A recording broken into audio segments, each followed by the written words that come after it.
Greetings and welcome to the Tuesday edition of Istanbul's Everyday English. I am Natalie, your host, and hopefully this week, your English teacher.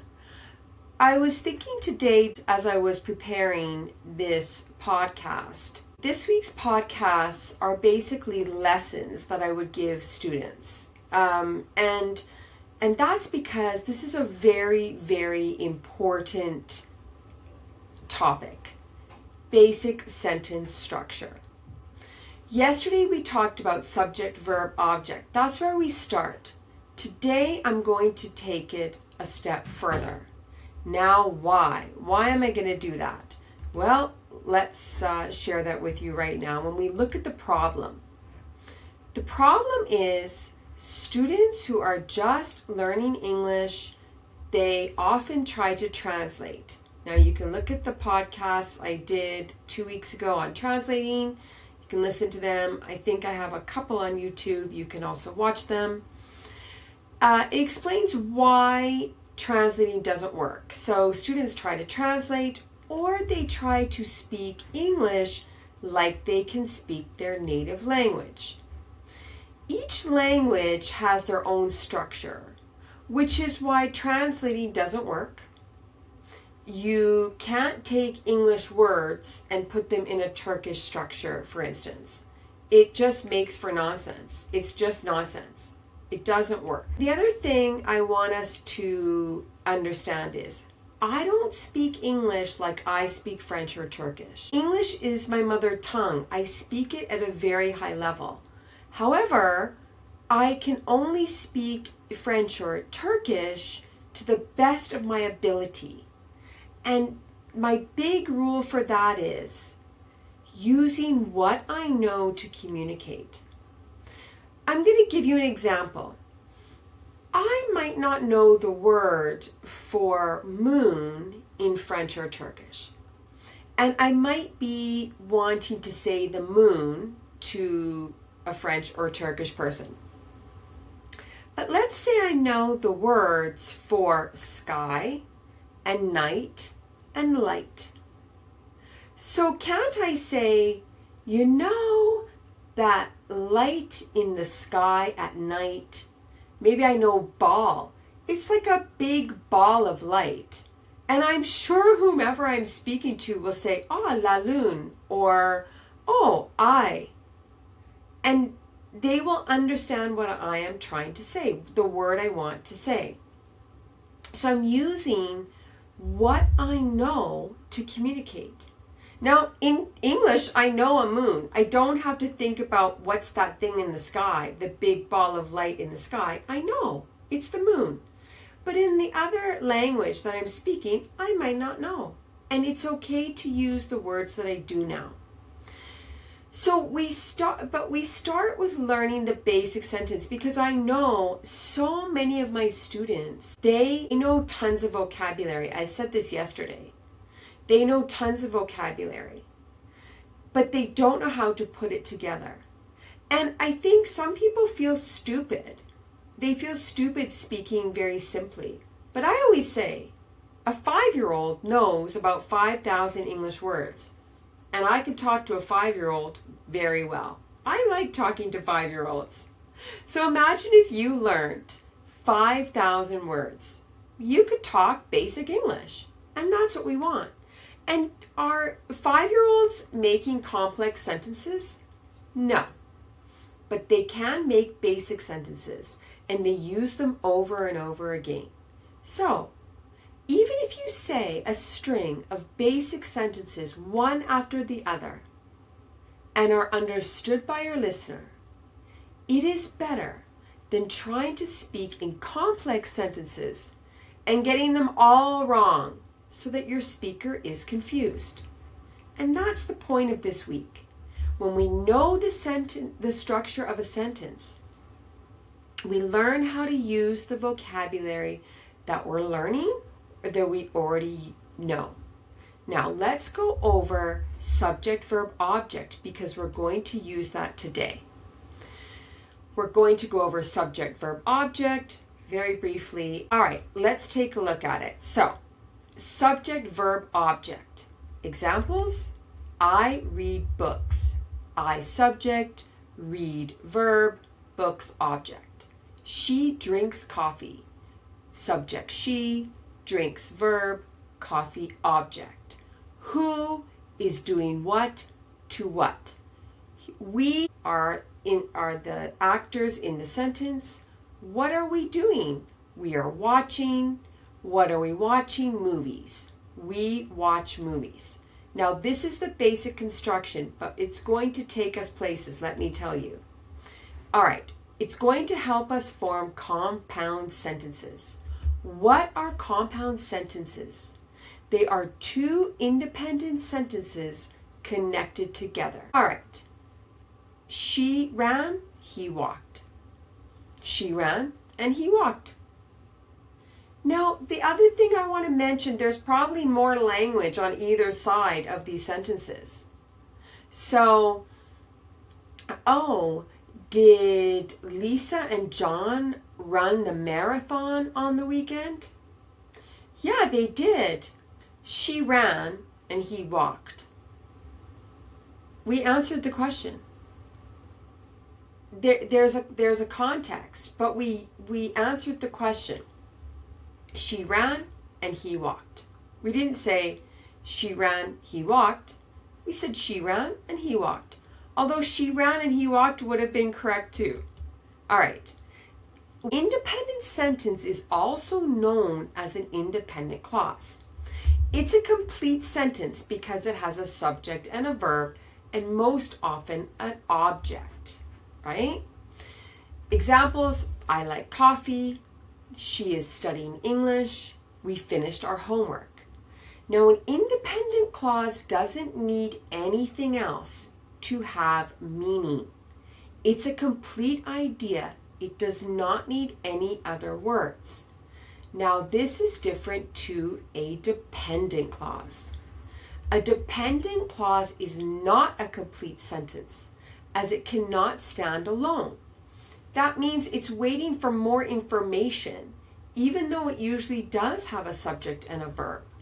And it often starts with because, when, if, although, while, since, or that. We're going to get into it. So, because I was tired, if you study hard, although it was raining. When we read these clauses, it's like we're waiting. We need more information. We're waiting because I was tired. Okay, because you were tired what? I went to bed because I was tired. Now we're getting somewhere. If you study hard, you will do well on your test. Although it was raining, I still went for a walk. So because I've put the dependent clause with an independent clause and they're helping each other out, I have compound or complex sentences. I'm going to look at these clauses in another podcast, but I wanted to make it clear that in this podcast video, we're talking about two dependent clauses. We're combining them to make the compound sentences. Okay. Now, how do we combine independent clauses? With coordinating conjunctions. We combine independent clauses with coordinating conjunctions. Başlar in Turkish. Okay? There are 7 connectors in English, and we remember them with the acronym boys fan. Now, some people use fanboys, but I use boys fan. I'll tell you why. Because here's a boy with a fan. There's his fan. When we put a visual with our learning, our language learning, it really helps a lot. That's why I can say mobile phone. And I show it to you. It's like when you're a baby. You see adults walking around going, oh, where's my mobile phone? Or where's my cell phone? Where's my mobile phone? Where's my mobile phone? They find, oh, here's my mobile phone. That's how we learn language. We have a visual representation of the object and a word. Then it has meaning and we remember it. So, boys fan. I like this. I like these photos. I really do not want him to stick his finger in there. Please don't do that. I'm sure he didn't. Here's a boy with a fan. Boys fan. Now, each letter stands for a conjunction. But for B, or for O, yet for Y, so for S, for fan, that's easy to remember, for fan, and for A, and nor for N. Okay, boys fan. But in Turkish is ama, or in Turkish is veya, yet in Turkish as connecting conjunction is ramen. I'm not going to get into a debate about it. I did tons of research today because when I was researching and translating, I got different words. But then I looked at all of them. Yes, you've got yine de, henüz, ama, but for this purpose, in this context, ramen is great. It's perfect in my opinion, and it's the true meaning. This is the problem with translating. For so, it's o yüzden, bu yüzden. For, again, for is için, but in this context, it's çünkü. And is ve, and nor is nede. So those are the translation. You can stop the video if you want to take a picture of them or print screen so you have the translations. But let's learn how to use them in English. All right, but it's a contrast. It's like, I like English, but it's hard. You would think if something was hard, you wouldn't like it. But in this case, the speaker is saying, I like English, but it is hard. Even though it's hard, I like it. I like English is an independent clause. I like English. It's a complete idea. It is hard is a complete idea. So we've got two independent clauses. We put but in between them and we get a very meaningful compound sentence. Or is a choice, very easy. This or that. Would you like coffee or would you like tea? Now these are questions. Would you like coffee is an independent question. Would you like tea is an independent question. Would you like tea or would you like coffee? I just reversed them, but you know what I mean. All right, yet. Yet is a very strong contrast. Like, he was sick. He was sick, yet he went to school. You wouldn't think that he would go to school. You wouldn't think that. He was sick, yet he went to school. Okay, so it's like but it's stronger. And when I did my research, I believe we would use ramen in this case. He was sick, yet he went to school. Olmasına rağmen okula gitti. He was sick, but he went to school. I think this is the best translation. You can argue with me in the comments if you want. That's okay. I like that. I mean, not arguing, but I like feedback. So, this happened, then that happened. Cause and effect, or cause and result. It was hot, so we turned on the AC. It was hot. Complete idea, complete sentence. We turned on the AC. Let's continue. For. Now this is the reason. It's like çünkü. She left early for she was tired. I would never say this. It's very old-fashioned English, but it's good to know that we can use this word for that. And you could use it. Anyone would understand you. And. I think and's pretty standard. I studied and I passed. I studied and I passed. We're just giving information. It's I like pizza and pasta and mangoes. They don't go together, not at the same time. Nor. Nor is or, but negative. And lots of people don't use this word. Again, you should know about it. You should understand it. But many people don't use it correctly. He doesn't smoke, nor does he drink. Many English people will say he doesn't smoke or he doesn't drink. It's not correct. He doesn't smoke, nor does he drink. Now look at how the second does is not in the negative form. Very important. He doesn't smoke, nor does he drink. He doesn't do those two things. Let's practice. So we've got our first independent clause, our first sentence, and one of the boys' fan, and the second sentence. Example, I was tired, so I went home. I like English, it is difficult. I like English, but it is difficult. Actually, I think English is easy if we just learn it correctly. I was hungry, I made a sandwich. What would you think that you could put there? I was hungry, I made a sandwich. I was hungry, so I made a sandwich. Because I was hungry, I made a sandwich.